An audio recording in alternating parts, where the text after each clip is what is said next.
इस क्वेश्चन को लिख लेना सारे के सारे। अ plane left 30 minutes later than the scheduled time, and in order to reach its destination 1500 kilometers away in time, it has to increase its speed by 250 kilometers per hour from its usual speed. Full stop. Find its usual speed. अगर मुझे word problem है क्या, आखिर ये repeatedly मैं क्यों बोलता रहता हूं कि वर्ड प्रॉब्लम क्या है। इंग्लिश में चीजें लिखी हुई है और जो चीजें इंग्लिश में लिखी हुई है you have to convert in the equation form. Now समझोगे कैसे आप उसके वर्ड प्रॉब्लम को, आप ऐसे करके देखो कि उसमें क्या लिखा हो, कितने अननोन्स हैं। अगर आप मुझे 2 कहते हो या 1 कह सकते हो, अगर 1 मैं लेता हूं तो इसका मतलब सिर्फ उसे मुझे x कहना है और कोई टेंशन नहीं लेनी। समझाता हूं। अननोन, फिलहाल मैं इसको लेकर के अननोन के बारे में बात करूं तो 1 है इसमें। इस क्वेश्चन के अंदर मैं सिर्फ 1 अननोन लूंगा जो इसके लास्ट स्टेटमेंट में लिखा हुआ है, find its usual speed. Usual speed का मतलब होता है अगर वो डिले ना हो या और कुछ भी गड़बड़ ना हो तो उसका स्पीड कितना होगा।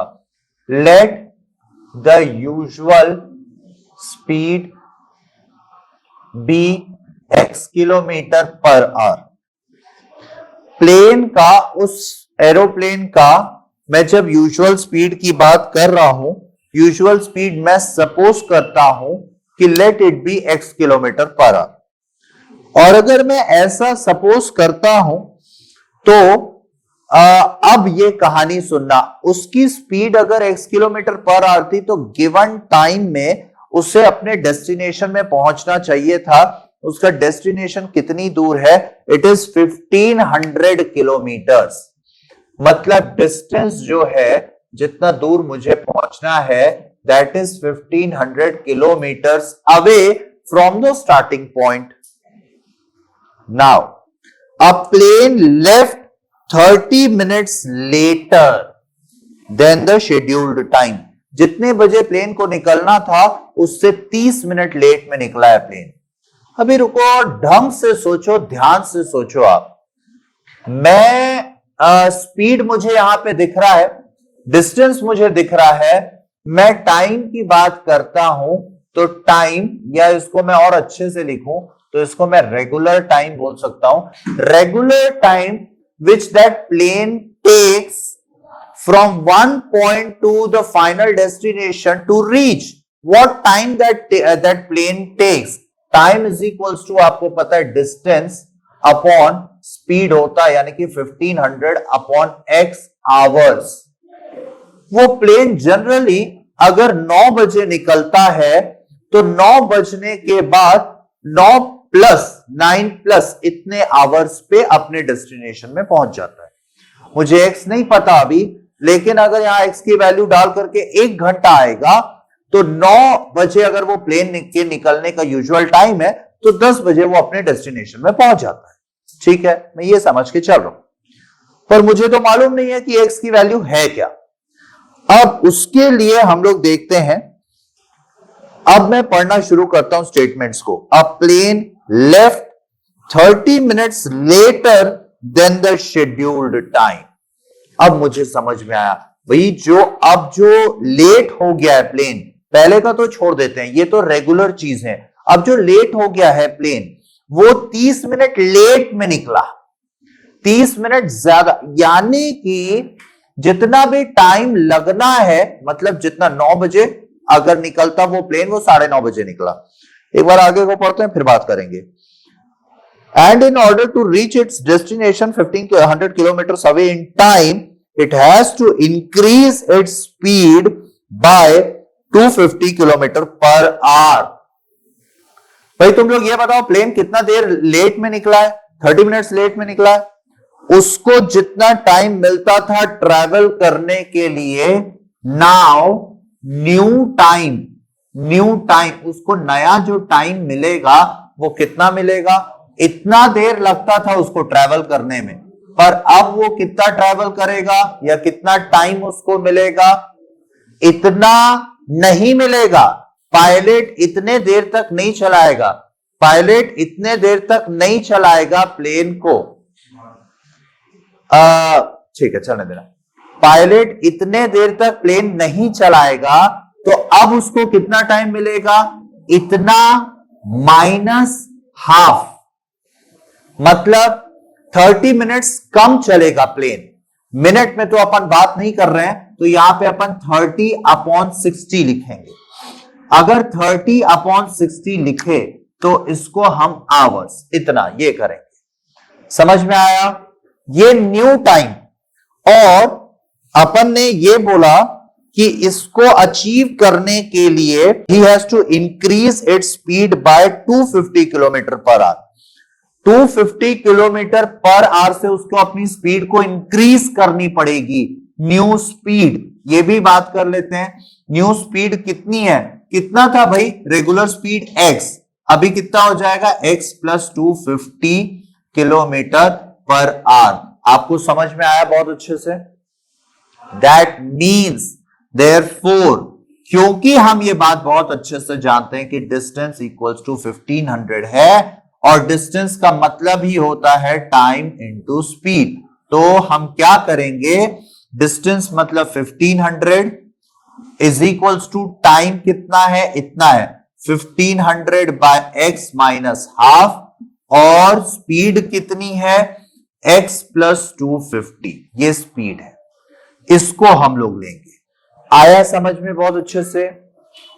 सॉल्व करते हैं। इसको सॉल्व करेंगे। यहां पे 2x दिख रहा है मुझे, डिवाइड करूंगा इससे तो 2 बचेगा।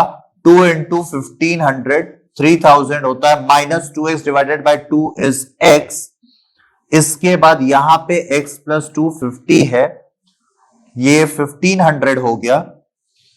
2x यहां पे डिवाइड हो रहा है, ऊपर आएगा तो मल्टीप्लाई हो जाएगा।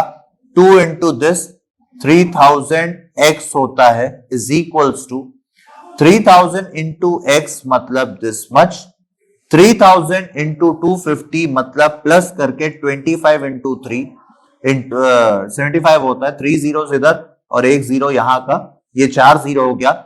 Minus x into x minus x square, minus x into this much minus 250x। ठीक, ये आपको क्या दिखाई दे रहा है? वहां पे जो माइनस एक्स स्क्वायर है उसको इधर लेके आएंगे आप, ये प्लस हो जाएगा। वहां पे जो माइनस 250x है उसको इधर लेके आओगे तो प्लस 250x हो जाएगा। वहां पे जो ये 3000x है वो इधर लेके आओगे तो माइनस 3000x हो जाएगा। और वहां पे जो ये 75 फिर 4 जीरो है उसको भी यहां पे लेके आओगे तो माइनस 75 फिर 4 जीरो हो जाएगा। यहां पे बैठा हुआ है प्लस 3000x इक्वल्स टू 0। ये और ये आपको दिख रहा है कि कैंसल हो रहा है। X square plus 250x minus 750000 equals to 0। ये देख लो, ये आपके पास फाइनल इक्वेशन आ गया। अगर आप इसका स्प्लिटिंग मिडिल टर्म इसको कर सकते हो तो बहुत अच्छी बात है, और नहीं तो मैं हमेशा बोला हूं बिल्कुल दिमाग लगाने की जरूरत नहीं है। और ये जिस मेथड से मैं कहता हूं उससे गलतियां भी कम होती है।